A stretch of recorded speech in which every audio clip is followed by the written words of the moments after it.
Hi, I'm Wendy Haight Scribner, and this is my YouTube channel, Wendy Haight Create. Now, I understand I'm supposed to have one of those really long poles that you can put your camera on, but I don't have one, so I'm going to hold my arm out really far and try to accomplish the same thing. Today, I'm taking photos, and I'm in my living room, which is a complete mess because I haven't had a chance to clean anything up. When I work on something, I make a big mess. That's what I'm really good at. So I want to talk to you today about how I photograph my work. You can see right behind me is an apron. That's one of my prototypes. And how I do it in my living room and how well it works. So hang on, because I don't know anything about technology, and I'm going to turn this off, turn the camera around, and I'll talk to you about it. So hang on just a minute. I'll get right back to you. Okay, I'm back. Now this is one of my prototypes. This is a petal apron. It's made from one of my patterns. And you can see the pocket in the front is shaped like the petal that's on a flower. Now the business of Wendy Haight Create is to create patterns for beginning sewers. Now the formula was that it could be completed in an hour, and even if you had limited sewing skills, you would have success. This pattern is extremely easy to make, and it can be made in an hour. Now, I had to make a lot of these to put up on my website, so now I'm selling them. But first I have to photograph them, and this is how I do it in my living room. Not high tech, not fancy, but it works. Now, the reason this photographs so well for two reasons. As far as I'm concerned, these are the most important. The backdrop absorbs light, which this fabric's really cheap, but it's kind of like a suede, and it's acetate, and if I put an iron on it, it would just completely melt, but it works really well for a backdrop. But this is the most important part. Check this out. These are the windows in my home. These windows face northwest, so I get this constant flow of beautiful indirect light, and it makes for the best photography.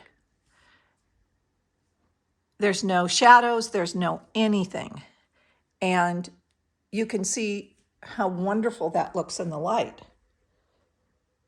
I mean, I'm really blessed to have this, but if you can put your product next to a window where you don't get direct light, you get indirect light, wow, it'll really help your photography. Then you don't need to bring in the professional lights. Now, I do have professional lights, but every time I set them up, I'm constantly messing with the shadowing and the lights on one part of the product, but not on the other. And I'm sure I need to take a class on this, but that's down the road, because right now this is working. So I would blow up the picture until I just isolate what I want to show, and there you go. Now let's walk around back and I'll show you how I'm doing this. This is so me to do it this way. I think this is a clothing, not a clothing rack, but a drying rack that I got from Costco. And I put chip clips, you can see the chip clips, and that holds it in place. And I think I used this, last time I used this, I was painting fabric, and that's navy blue. So you can see all the navy blue paint. I also take this outside and clip fabric on it and paint the fabric. Works great. Okay, but this was not wide enough. So I went over and got a Bissell sweeper and put 2 chip clips on it, held it in place, worked great. Hey, it's the Beverly Hillbillies way, but it works. So let me take you over here and I'll show you the mess. It was really hot. You can see the fan. It was 104 in here yesterday. I haven't put anything away. I just came back from the Cortland Pear Fair in Cortland, California. Now, the Pear Fair celebrates the harvest of the Bartlett pear.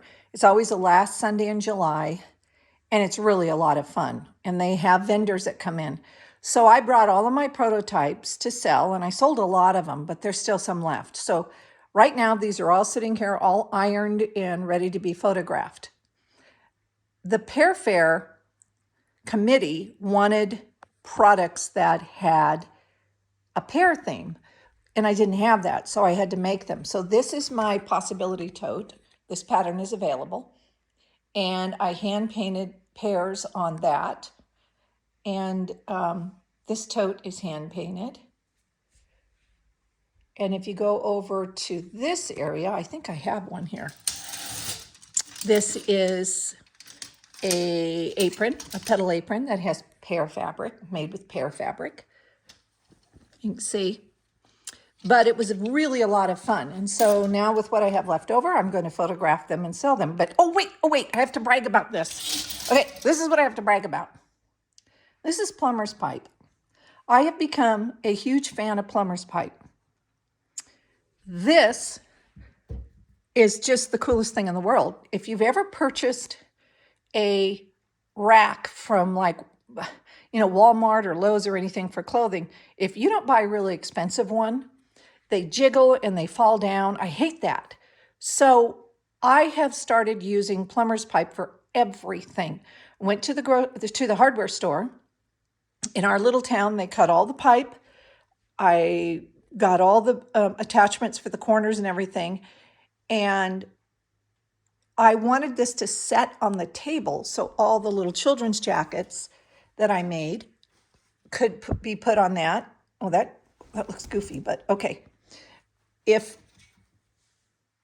When people slid them from side to side, the rack wouldn't fall down, because I've had that happen before. Then everything you put all that hard work into has dirt all over it. So I decided to have this made. Now, if Lego and PVC was metal and it had a baby, it would be Plumbers pipe, because it's like the most perfect product in the world. And I could show you this too. Right above it is a curtain that I made for my house. This is linen and hand-painted silk that I quilted. But you could see I used a 1/2-inch Plumbers pipe for the curtain rod. And I love it because they cut it exactly the length I wanted. Now this little round thing is called a flange. I just like to say the word flange. I think if I have a dog, I might name the next dog Flange. But you could see I just used an L-shaped piece of Plumbers pipe with a cap, and then I just set it right down on there. I could spray paint it if I wanted to, but I really like kind of that restoration hardware look, so that's why I left it raw. Okay, so my ADHD just kicked in and I lost focus. So let's go back. In this, I made some really fun aprons. That one's hand painted. I have a Packer one and a Raider apron because my husband played for the Packers and the Raiders, so I had to do that. I have a couple of Sacramento Kings. We are huge Sacramento Kings fans in this family. So I made some Kings aprons. Now don't even attempt to contact me to make a Golden State Warrior anything. I'm still bitter about the loss. Sacramento took Golden State. If you're a Golden State fan, I don't think we can be friends, and I most certainly won't make anything for you. But I'm very loyal to the Kings, to Green Bay, and to Boise State. Here's another one that was hand painted. But eventually I'll get all this cleaned up and put away and get my house back. And then the bottom line is, when you're photographing anything, it's the most important thing is light and backdrop, at least for me. Now, a professional photographer might tell you something totally different, but for me, this is what's important. So that's my sharing for today. Over and out. Hope to see you soon. Thanks.